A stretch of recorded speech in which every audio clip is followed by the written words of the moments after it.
me respondam aí no chat agora, pra gente não perder tempo.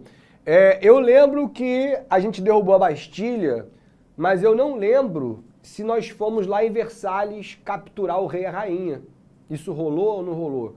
Ou a gente ficou só na Bastilha mesmo? Onde é que a gente parou? Deixa eu ver aqui, eu vou ler aqui para onde é que vocês estão.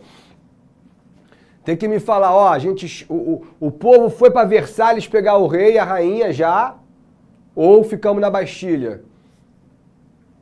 Vamos esperar para ver se a galera responde aí.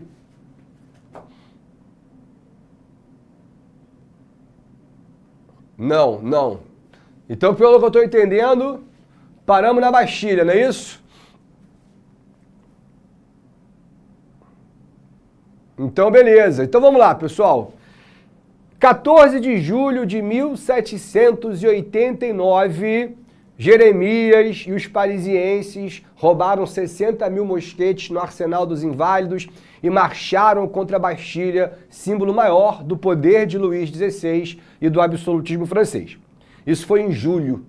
Isso aconteceu porque o rei pretendia fechar a Assembleia Constituinte. Vamos lembrar que os deputados estão fazendo uma Constituição dentro do parlamento. Quer dizer, dentro do salão do jogo de pé, mas não importa. Está rolando uma Assembleia Constituinte. E quando o rei ameaçou reprimir e fechar a Assembleia, o povo pegou em armas e falou, pô, não vai não, que a gente está com os deputados e a Constituição vai sair. Show? Esse é o 14 de julho. É o início da Idade Contemporânea, é o fim da Idade Moderna. É o começo da nossa era. Tamanho foi a importância da derrubada física da Bastilha. Bom, em agosto sai a Declaração dos Direitos do Homem e do Cidadão. O que é uma declaração, pessoal? A declaração é um adiantamento da Constituição que vai vir. Se ligaram? Então, assim, a Constituição demora 2 anos para ser feita. A declaração foi feita em 1 mês. E ali é um adiantamento dos direitos. O lema liberdade, igualdade e fraternidade determina uma influência definitiva do iluminismo, mas são direitos gerais. Direito de resistir à tirania, igualdade jurídica, liberdade de expressão, liberdade de imprensa, aquilo tudo, galera. E essa declaração, ela se transformou em uma febre entre os parisienses. As crianças sabiam de cor, ensinavam as mães os filhos no banho, porque cobrava isso galera na rua. A declaração é o documento mais importante da Revolução Francesa. Então, aqui ainda não tem direita e esquerda, aqui ainda não tem jacobino e girondino, aqui ainda não tem burguesia e povo, porque esses direitos são gerais. Esses direitos atacam diretamente o primeiro e o segundo estado, o clero e a nobreza, dizendo que eles também vão pagar impostos, que eles também estão submetidos à mesma Constituição, que eles também estão submetidos aos mesmos tribunais do que qualquer outro cidadão francês. Essa declaração é o documento que vai se propagar pelo mundo e que se eterniza pela história até hoje. Contei para vocês que os egípcios estavam com essa declaração em 2011 na Praça Tariq, quando lutavam contra o Mubarak, uma ditadura egípcia sendo contestada e tendo reivindicações dos mesmos direitos. Aí se liga, cara, porque isso aconteceu em julho, beleza? Julho foi a queda da Bastilha. A declaração foi aprovada em agosto. E o rei não está fazendo nada. Se vocês lembrarem da minha aula de Brasil, eu contei para vocês que Dom Pedro demorou 1 hora para agir. Saiu a Constituição da Mandioca. Ele não gostou, mandou fechar a Assembleia. Luís XVI não fez nada. E o tempo foi passando. E aí todo dia ele acordava, ia tomar café da manhã, comendo seu brioche, olhava e dizia assim, onde é que estão os Orleans? Ah, eles foram passar por casa de campo. No outro dia, onde é que estão os Armagnacs? Ah, eles foram fazer um passeio pelas suas terras lá na Suíça. Mentira. A galera tá fugindo. Porque Paris perdeu o controle. Porque Paris está na mão do povo e dos deputados. E o rei tá fingindo que nada está acontecendo. Acordando todos os dias da mesma maneira. Maria implorava, Luiz, vamos embora, pelo amor de Deus. Vamos para a Áustria. Meu irmão tá esperando a gente, Luiz. Daqui a pouco a galera dando de vir para cá e ferrou. Se eles fizerem isso com a Bastilha, Luiz, o que eles vão fazer com a gente? Então, quer dizer, o clima era de que a nobreza tinha que meter o pé. Porque o povo tá lá. E Luiz não fazia nada. A única coisa que ele deixou foi embora os irmãos, foi embora a filhinha mais velha, mas o príncipe e a rainha ele não deixa, porque a família real não pode abandonar o trono. Então é óbvio e evidente que as notícias quando chegam em Paris, ó, a nobreza tá indo embora, ó, as famílias da realeza estão metendo o pé. A galera começa a falar, cara, daqui a pouco quem mete o pé é o rei. Pô, tu pode deixar o rei fugir, o rei não pode fugir, não sei o que lá. Jeremias, pra Versalhes! E a galera vai. Só que diferente da Bastilha, não foi de uma vez só. Não foram aqueles, 30 mil franceses indignados pra Bastilha e a porrada comeu. Não, foi aos poucos. Então todo dia, Maria Antonieta abria a janela e falava, meu Deus, tem mais 500 pessoas lá, Luiz, vamos embora, Luiz. Abriu no dia seguinte, meu Deus do céu, tem mais 1000 pessoas, Luiz, vamos embora. E a galera foi juntando 10, 15, 20, 30 mil pessoas. No final, já estourando, no dia 11 de outubro, tinham 50 mil pessoas, pessoal. Um Maracanã cheio, na porta da tua casa. E aí você só tem 3 coisas para fazer. Ou você mete o louco e tenta reprimir a galera, o que é difícil porque teus soldados, a maioria já meteu o pé, já desertaram. Ou você vai lá e negocia, joga pão pra galera, distribui qualquer coisa, tenta conversar, ou você foge. A única coisa que você não pode fazer é nada. E Luiz não fez nada. Simplesmente ele ficou calado até o momento que alguém arrombou os portões, E as primeiras pessoas a arrombar os portões foram as peixeiras, um grupo de mulheres, esposa dos pescadores, extremamente temidas pelas parisienses, porque se alguém mexesse com elas, iam lá e matavam na faca. Porque elas escamavam o peixe, tiravam a barrigada, cortavam a cabeça. Eram mulheres muito perigosas. E elas mataram os primeiros guardas na base da faca e entraram no palácio querendo uma pessoa. Maria Antonieta. E elas gritaram, sabe, com uma postura de intimidação. Entraram gritando, Maria! Eu vou beber teu sangue, Maria! Mano, a sorte é que a rainha escutou. Pegou o príncipe, meteu o pé pro quarto do rei. As peixeiras encontraram o quarto da Maria e fizeram a cama dela em pedaços. Se a rainha tivesse nesse quarto, eu não sei que história eu estaria contando para vocês, porque a coisa ia ser feia. Mas o engraçado é que depois que eles invadiram o palácio, por mais ou menos 2 horas, o povo esqueceu. Porque eles foram resolver um problema muito mais emergencial, a fome. E devoraram o castelo, aliás, devoraram o palácio inteiro. Depois de 2 horas, alguém deve ter falado, cara, o que a gente veio fazer aqui mesmo? Pegar o rei, o rei! E aí, foram pegar o rei, sabe aonde? No quarto. Luís XVI estava no quarto. Sei lá, lendo um livro, quem sabe, tem 50 mil pessoas famintas na tua sala, você fica no teu quarto. E aí eu pagaria muito dinheiro para ver o momento que fizeram assim, ó. O que o rei fez? Perguntou, quem é? É o povo. Porra, meu irmão. Galera abriu e falou, ó, Luiz, tu vai acompanhar a gente vai escoltar vocês até Paris, porque tá rolando o boato que vocês queriam fugir. E olha só, majestade, coloca uma toalhinha na cara do príncipe, que o que tem lá embaixo não é coisa pra criança ver. Foi isso que disseram pra Maria Antonieta. E aí, ó, vem com a gente, acompanha, a galera diz assim, Luiz, já saia, e não mexe com ele não, ele agora ele tá sob a tutela do povo. Maria escreveu, quando ela desceu com o filho no colo, pelas escadarias, ela olhou pro lado e a mesa principal estava com a cabeça dos guardas, todas enfileiradas, e mulheres aleatórias maquiando a cabeça dos caras. Você tá tão pálido hoje, meu filho, olha que doideira. Aí cravaram as cabeças nas lanças e escoltaram a família real até Paris, aonde ela foi entregue aos deputados e começa então essa primeira fase da Revolução Francesa, que a gente chama de a Era das Instituições. Essa é a parte da aula, pessoal, um pouco mais técnica, tá? Mas que é importante vocês entenderem, senão vocês não vão conseguir pegar o resto da coisa. Porque a primeira coisa que fizeram nesses 2 anos, até sair a Constituição, foi criar uma Constituição específica para a igreja. E aí é o iluminismo todinho. Por favor, Renan.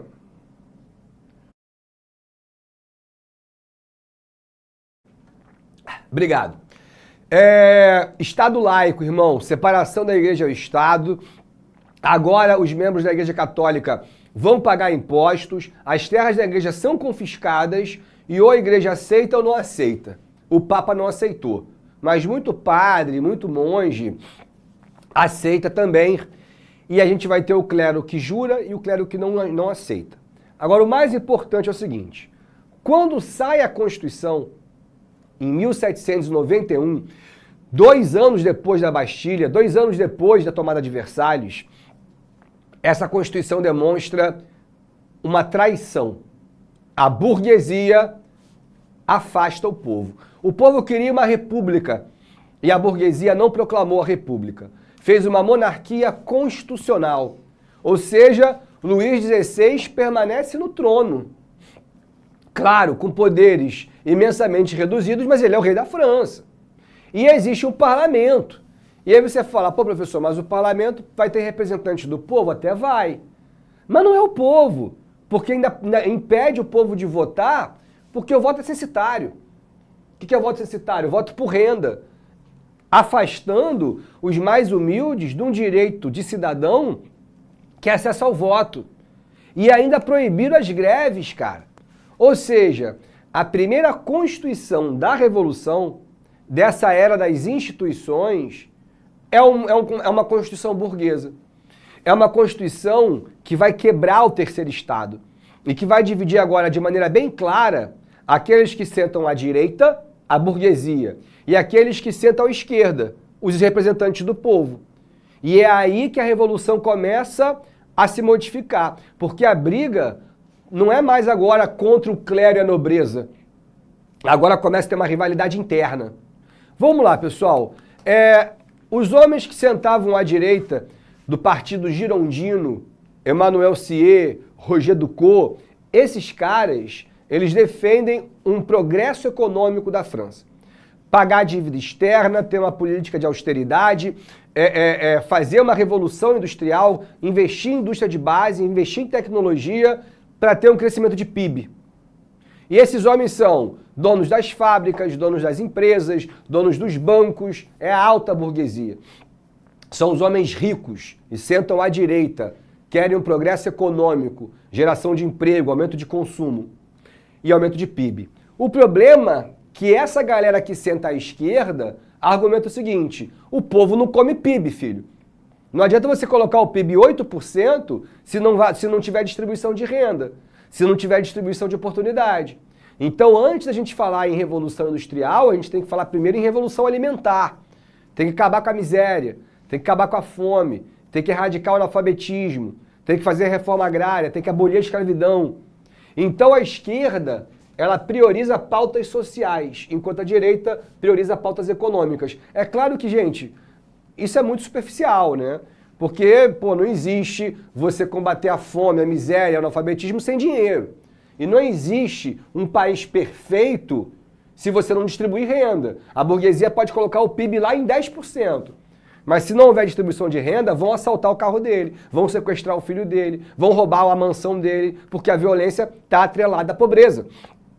E do lado de fora tem os sans-culottes.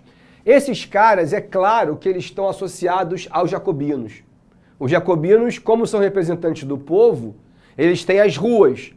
E as ruas são meio que controladas por essa galera. Só que os sans-culottes não é um partido político. Então entenda o que eu estou falando. Quando eu falar de Robespierre, de Danton, esses caras estão sentados aqui, à esquerda, no Partido Jacobino. São os montanheses, porque sentavam lá no alto. Quando eu falar de Emmanuel Sier, Roger Ducot, são os homens que sentam à direita, são girondinos. Agora, quando eu falar de Marat e os sans-culottes, é uma galera que não é do parlamento. Os sans-culottes, eles eram os mais radicais. Não eram necessariamente os mais pobres, mas eram os mais violentos. Gente disposta a matar e morrer em nome da revolução. E eram seguidores cegos a Marat. E eu já vou te contar quem é esse cara. Chamavam sans-culottes porque usavam calças como as nossas, sem culotes. Usar calça com culote era uma, como é que eu posso dizer, um símbolo, uma característica muito forte da nobreza. Então usar uma calça sem culote é dizer, eu não sou nobre, eu não sou um aristocrata.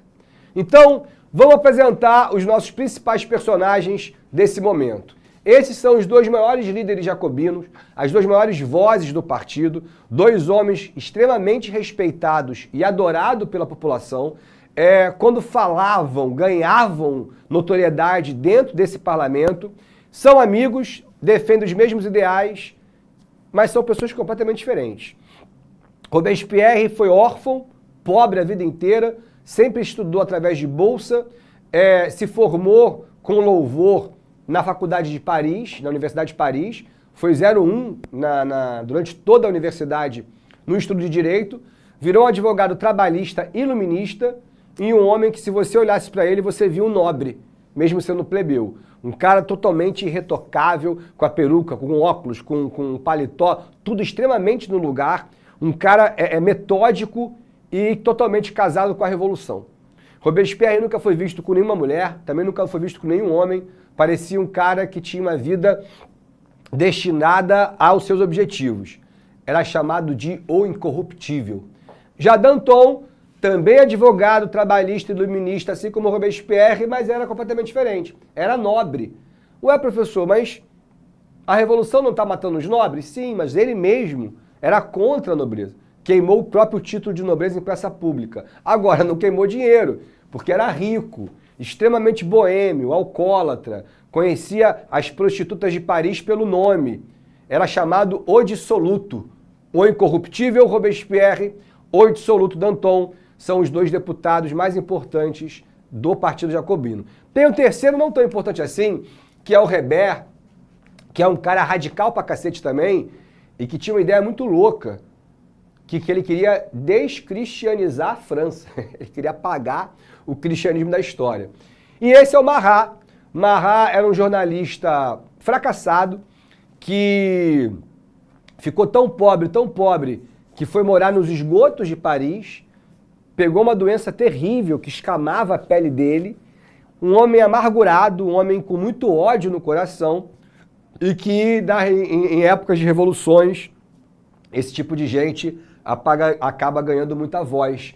Marat, ele emplacou um jornal muito bem sucedido, chamado L'Ami des Peuples, o amigo do povo, e ele vai virar o grande líder dos sans-culottes, e esse jornal L'Ami des Peuples vai se transformar em um jornal incendiário que pede cabeças todos os dias. Esse aqui, sem dúvida alguma, é o primeiro grande responsável pelos excessos cometidos durante toda a Revolução Francesa. Mas ele não vai fazer isso sozinho, como vocês vão perceber. Renanzinho, te me dá mais um gole?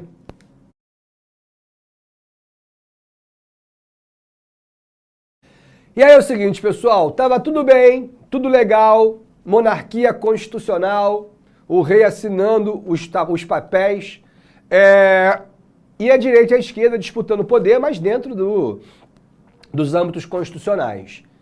Quem estraga tudo, para variar, Luís XVI. Depois de 2 anos,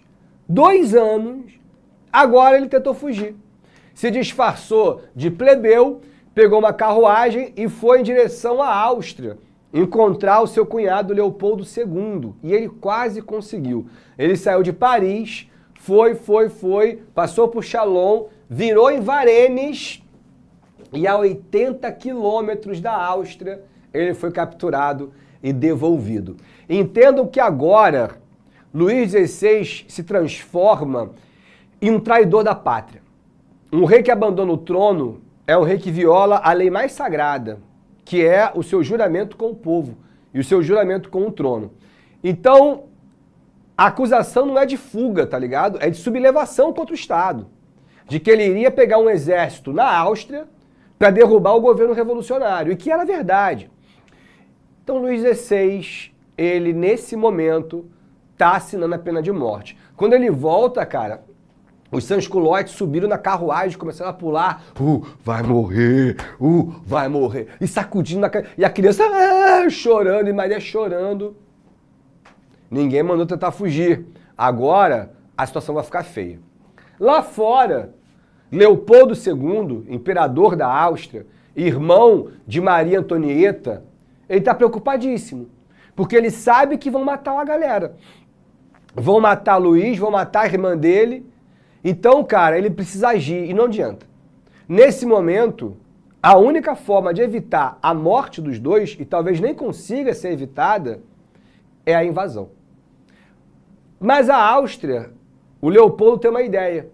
E ele vai lá na Prússia conversar com o primo dele, chamado Frederico Guilherme, tentando convencer Frederico a se juntar a ele para invadir a França.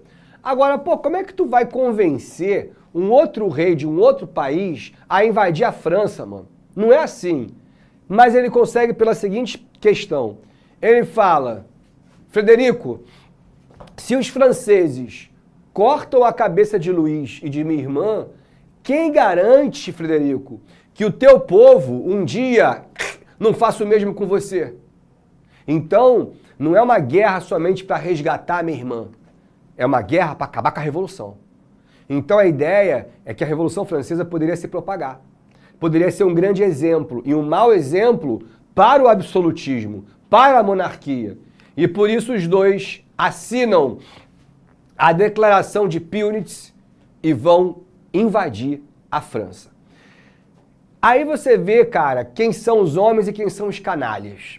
Porque, para todo mundo, não havia chance da Revolução vencer um exército estrangeiro, coligado, profissional. A maior parte da nobreza francesa ou está fugida, ou está escondida, ou está presa. E a nobreza são os generais, são os coronéis, são os caras que lutam. Não é revolucionário faminto. Então a imprensa mundial tratava o assunto como o fim da Revolução. Danton não aceitou. Danton era nobre, teve treinamento militar e vai formar um exército do povo, chamada Comuna Insurrecional de Paris. Robespierre e seu irmão foram em escolas militares de vários lugares do país, tentando pegar a juventude para que, sei lá, pegasse um jovem tenente que quisesse fazer carreira e topasse defender a França. E foi aí que o Robespierre, sem saber, vai convocar o Pelé, porra, da guerra, que são os irmãos Bonaparte, especialmente Napoleão. Napoleão, com 23 anos de idade, é nomeado general de brigada, com 23 anos, e vai a Paris defender a capital do exército austro-prussiano. Danton, Robespierre, Napoleão. Danton tomou 3 tiros, cara. 3 tiros no peito e não morreu. Marat não. Marat resolveu que falou, ó, a gente não vai ganhar, então já que a gente não vai ganhar, morte a todos. E mandou matar geral, cara. Mandou matar as famílias nobres que estavam presas e mandou matar sem julgamento. O que teve de criança de família nobre, que eles não queriam matar as crianças, mas mataram os pais e jogaram as crianças na rua. Viraram indigente. Criança Orleans, criança Bourbon. E esse episódio é conhecido como os massacres de 1792, promovido pela mente assassina de Marat e pelo desejo de sangue dos sans-culottes. Foi covarde, foi vil. O The Guardian, jornal inglês, escreveu assim, são esses os ideais de liberdade da Revolução, tipo matar a família inteira sem julgamento? E contra a idiotice do Marat, aconteceu aquilo que todo mundo achava impossível. E os revolucionários venceram. Muito graças à imensa habilidade de Napoleão Bonaparte, uma habilidade gigantesca de artilharia, os austríacos e os prussianos foram sendo expulsos e em Marsella nasce a Marselhesa, que é o atual hino da França. Porque o hino nacional de um país, ele é feito para ser uma homenagem ao país. O hino da França não foi feito assim, porque foi feito em campo de batalha. Na época, a infantaria marchava assim, ao som do tambor. Tum, tudum, tum, tum, tudum, tum, tum, tudum, tum, tum. E ali você tem a marcação. Então já que a galera tá fazendo um pá, tá, tá, tá, tá, tá, e a galera ia cantando. E foi aí que um capitão entregou pro Napoleão esse canto de guerra. Eu lembro, cara, na Copa de 98, foi a Copa que eu tenho memória, né? Enquanto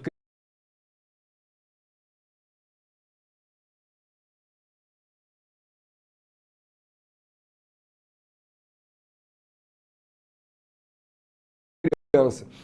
Eu tava super animado, o Brasil, porra, na final, contra a França do Zidane, não sei o que lá, bababá. E aí você olha pro nosso hino, os jogadores cantando,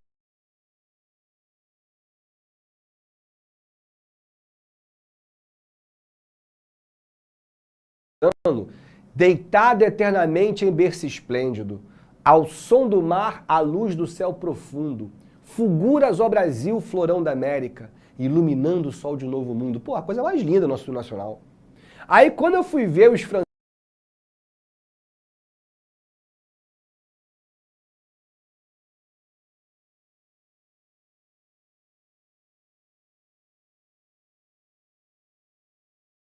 cantando, tava lá, eles vêm até nós degolar nossos filhos. Eu, pai, o que é degolar? É cortar a garganta, filhão. Eles vêm até nós degolar nossas mulheres, as armas, cidadãos, as armas, que o sangue banhe nosso solo. Eu falei, pô, eu perdemos a guerra, a Copa.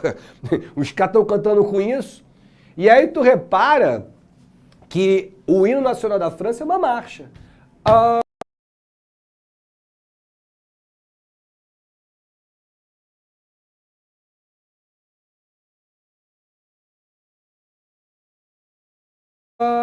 Ma citoyen, formez vos bataillons, marchons, marchons, qui s'arrepit, brevi, levou-silon, entenderam a ideia?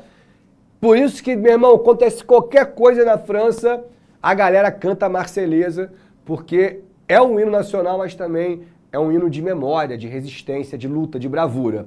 Bom, é aí, cara, que os jacobinos pensam o seguinte. Mano, quem lá em 89 marchou e pegou as armas no Arsenal dos Inválidos? O povo.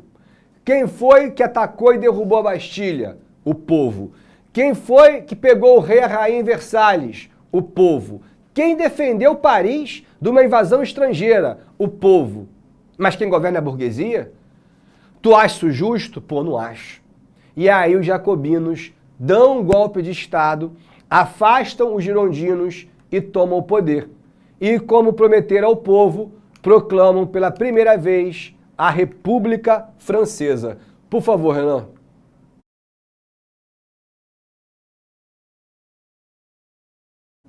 Então, pessoal, a república que eles proclamam não é uma república presidencialista. Não se elege um presidente igual a gente. Funcionava da seguinte maneira: o executivo ficava na mão do Comitê de Salvação Pública e o comitê era uma mesa com 13 revolucionários. O mais importante, sem dúvida alguma, o senhor Robespierre. Então aqui vinham as propostas, as PLs, os projetos de lei que deveriam ser aprovados na convenção. Cara, anota aí, convenção é só um outro nome para a Assembleia. É o nome que os jacobinos deram, mas é a mesma coisa.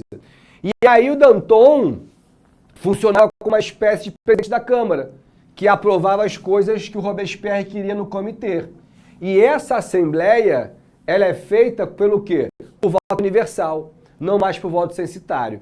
E eu vou te falar o seguinte, cara, esse deveria ter sido e poderia ter sido um dos momentos mais emblemáticos, sublimes, de verdadeiro esforço para se ter reformas sociais. O que esses caras fizeram foi muita coisa.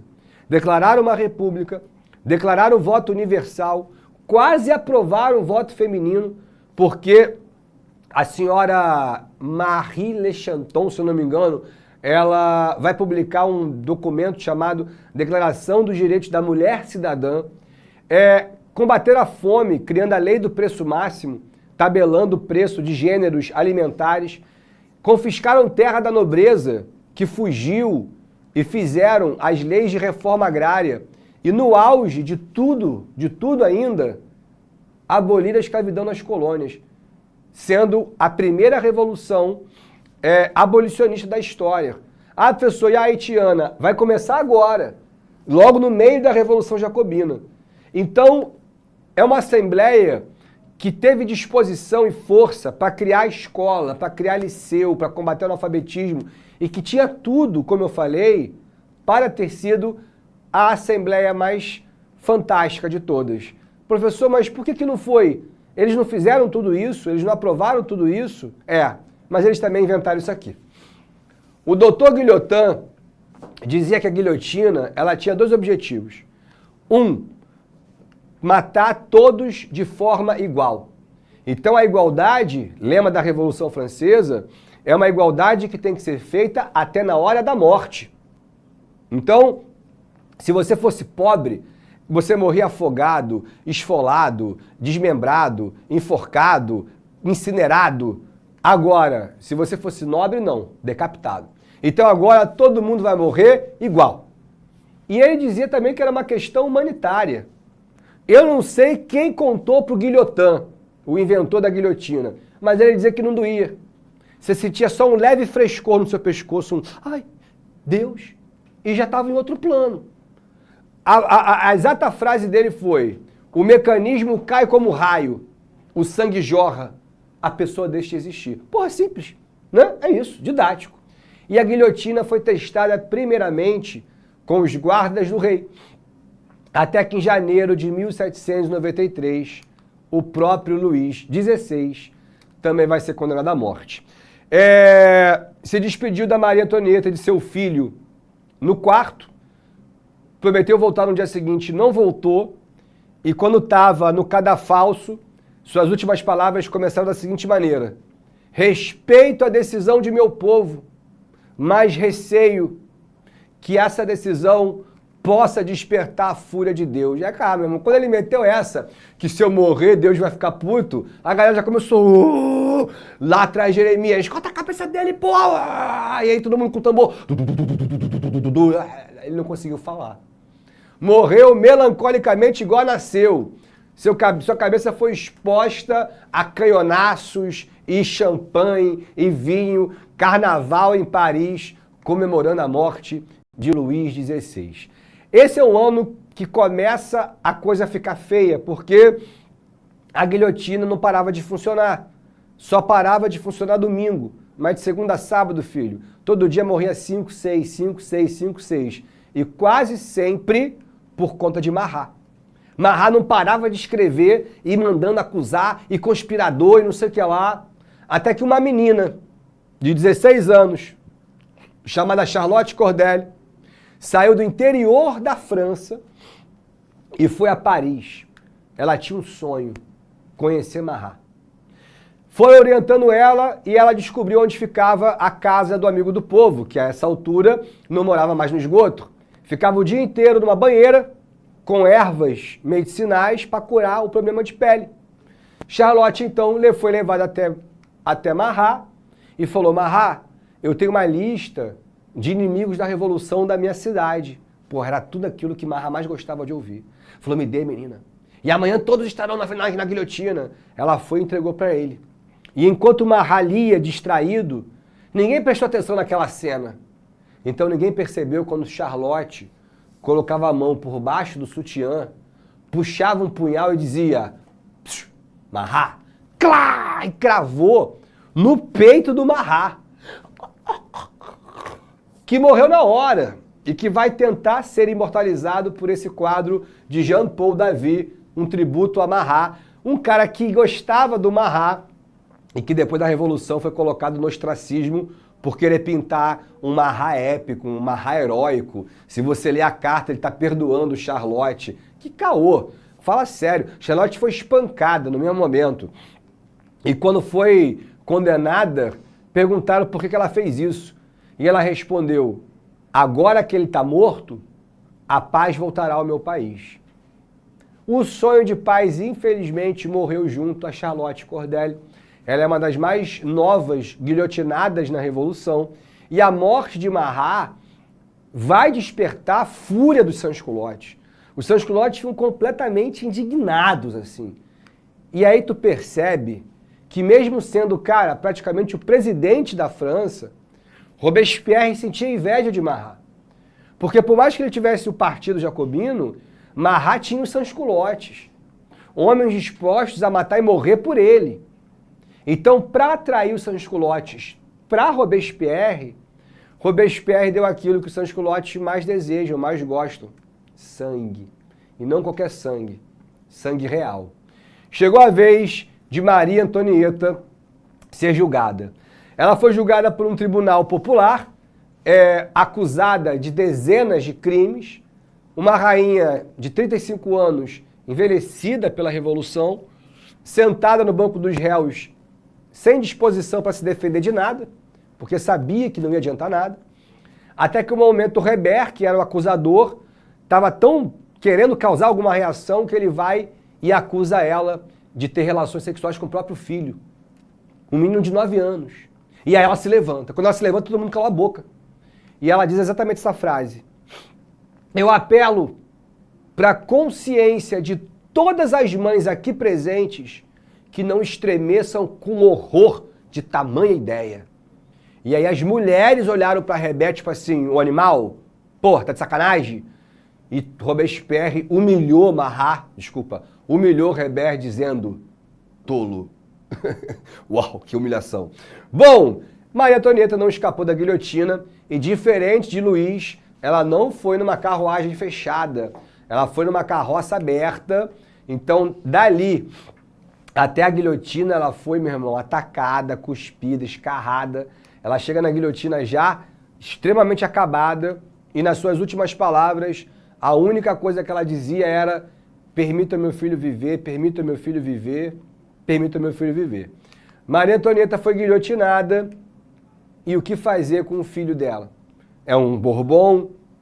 É uma esperança para a monarquia? É um resquício do absolutismo, mas é uma criança. Você não vai colocar uma criança na guilhotina. Jogaram o moleque numa prisão, mano. Numa prisão de adultos. Só com marginal e bandido delinquente da mais alta periculosidade, que odiavam o pai dele. O moleque, depois de 7 ou 9 dias, foi retirado morto, com 9 anos de idade. E sabe qual foi a causa da morte? Fome. Então, quando a Revolução permite a morte de uma criança dessa forma, é porque a Revolução já não está mais com o espírito da liberdade. Uma revolta monarquista eclode na região da Vendéia. A galera ficou assim indignada com a morte de Luís, com a morte da rainha, com a morte do príncipe. E aí surgiram esses caras que não estavam escondidos. Robespierre massacrou esses caras. E com esse argumento, por favor, Renan, vou dar mais um gole. E com esse argumento, Robespierre vai iniciar a parte mais famosa da Revolução, talvez a mais importante para vocês, que é o chamado terror jacobino. O terror dura um pouco mais de um ano e vai matar 16 mil pessoas. O terror jacobino é o período mais mortal, mais violento e de maior paranoia da Revolução. Vizinhos denunciavam vizinhos por qualquer coisa. Era proibido você usar termos da época do absolutismo. Você não podia mais falar monsieur ou mademoiselle, é citoyen ou citoyenne, cidadão ou cidadã. Se errar, pode ser julgado e pode morrer. Foi criado um tribunal específico, o Tribunal Revolucionário. Foi criada uma polícia específica, a polícia secreta de Robespierre, que são os sans-culottes. Ou seja, tá esquisita a república. Não parece uma república.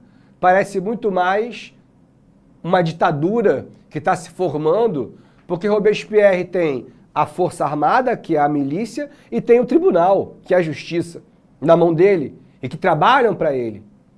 Cara, é o auge da maluquice. Além dessa imensa perseguição a qualquer um que pudesse ser absolutista ou contra-revolucionário, até mesmo o projeto do Reber foi colocado em prática, cara. A descristianização, é isso mesmo. Eu vou te falar que o que os jacobinos fizeram para descristianizar a França chocou a Europa talvez mais do que a própria execução do rei. Os caras mudaram o calendário. Não é mais a partir do nascimento de Jesus, é a partir do ano da Revolução. Os caras tiraram todos os nomes de santos. Tem rua com o nome de santo, vira outra coisa. Os meses tem 3 semanas. Cada semana tem 10 dias. Para ninguém saber quando é domingo, para ninguém ir para missa. O nome dos meses mudou. Agora é Floreal, é Brumário, é Termidor. Cara, os jacobinos estavam tão enlouquecidos que eles escalaram Notre Dame, essa catedral, e decapitaram os 27 santos que ficam na entrada da igreja. Então tu imagina tu chegar numa igreja e os 27 santos sem cabeça. Isso aqui que vocês estão vendo são reconstruções. As cabeças originais estão no Museu da Revolução. O túmulo da Catarina de Médici foi violado e os caras jogaram os ossos da rainha por Paris e não tem mais restos mortais da Catarina de Médici. Então, assim, a Revolução começa a matar e começa a matar até a si própria. O Dr. Guillotin, esse aqui é o Robespierre, olha que doideira. Ele criou uma nova religião, ao Deus da razão. E essa religião só tinha um Deus, a razão. Mas sabe quem se vestia de grego e se apresentava como Deus da razão? Robespierre. E sabe quem era o santo dessa religião? Marat. Marat e Robespierre. Porra, então assim, muito louco, cara. O Dr. Guillotin, um dia bêbado, disse: se eu soubesse que seria esse o fim da minha invenção, jamais a teria inventado. Mataram o Guillotin na guilhotina. Reber, não é o Michel Temer do século XVIII, não, é o Reber. Vai chegar e dizer o seguinte: a revolução é como Saturno, pois devora os seus próprios filhos. Cortaram a cabeça de Reber, cara, jacobino. Lavoisier, tá de sacanagem, professor, o nada que se cria, tudo se transforma, ele mesmo, um dos maiores cientistas da história. Já estava conversando, sabe com quem na Inglaterra? Com Dalton. Dalton ainda nem estava falando de átomo. E já queria conhecer Lavoisier. Ainda bem que ele não foi para a França, mano. Cortaram a cabeça do Lavoisier. Acusaram ele de ser monarquista, absolutista. Chegou um momento que o clima da Revolução era de uma ditadura fascista. Assim. Ninguém tinha medo, as pessoas tinham medo de respirar. E todo mundo compreendia que só tinha um cara dentro do Partido Jacobino que poderia ter força para frear o terror do Robespierre. Era Danton.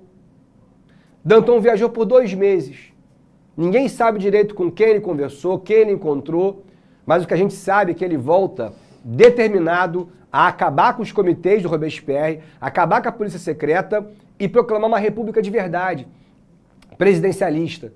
Danton, então, abre um jornal para ele, o Cordelian, e começa a atacar a polícia secreta, os comitês, atacando as decisões do Robespierre. Robespierre ficou completamente assustado. Danton era o segunda linha, Danton era um jacobino tão grande quanto ele. E agora estava atacando os comitês. Um dia Danton chegou e cadê o seu jornal? Foi queimado. A polícia secreta, vulgo sans-culottes, queimaram. E aí Danton, indignado de ódio, vai à convenção, vai à Assembleia, faz um discurso de 2 horas e consegue convencer a convenção a fechar a polícia secreta.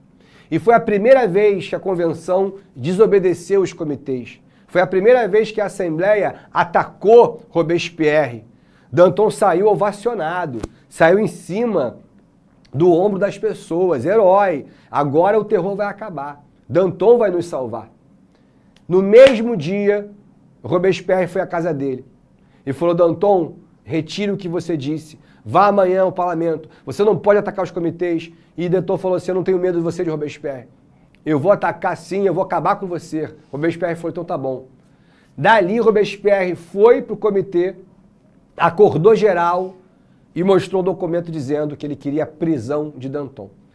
Prender nessa altura era a mesma coisa que matar. Todos os deputados ficaram assustados, como assim, mas é Danton o Robespierre. E Robespierre falou assim, é um traidor. E é ele ou a gente, porque ele declarou guerra contra a gente. Vocês querem o quê? E aí todo mundo assinou, menos um cara. E aí quando o Robespierre olhou, acho que era Franqui o nome dele, falou, Franqui, por que você não assinou o documento de prisão de Danton?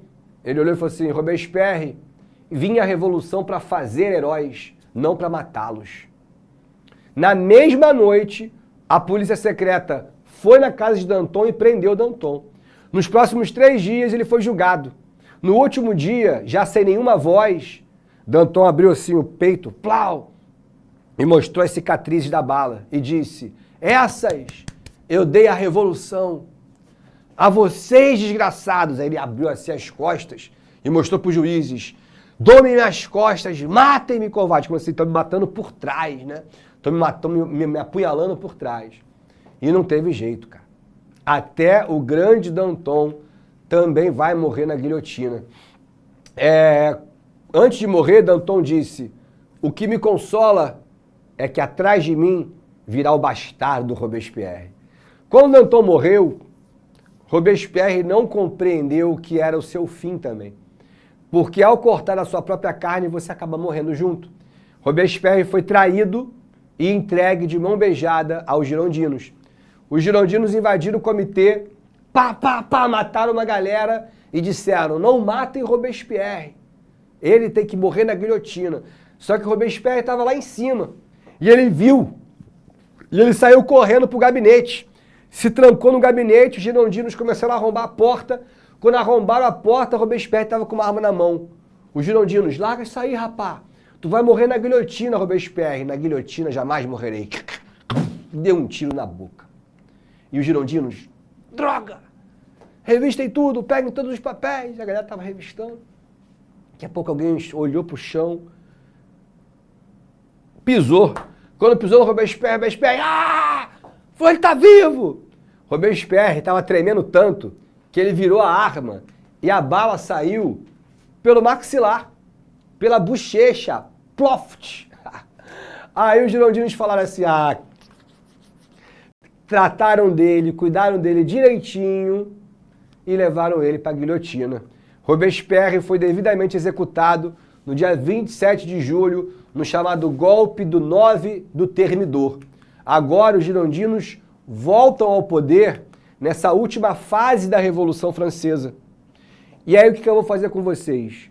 Eu vou parar aqui, porque essa fase da Revolução Francesa acaba com um cara chamado Napoleão Bonaparte. E sobre a história do Napoleão inteirinha, eu te conto com calma na semana que vem. Fui! Assista nossas aulas a hora que você quiser. Vem com o Pro, o cursinho online que mais aprova no Enem. Assine em proenem.com.br.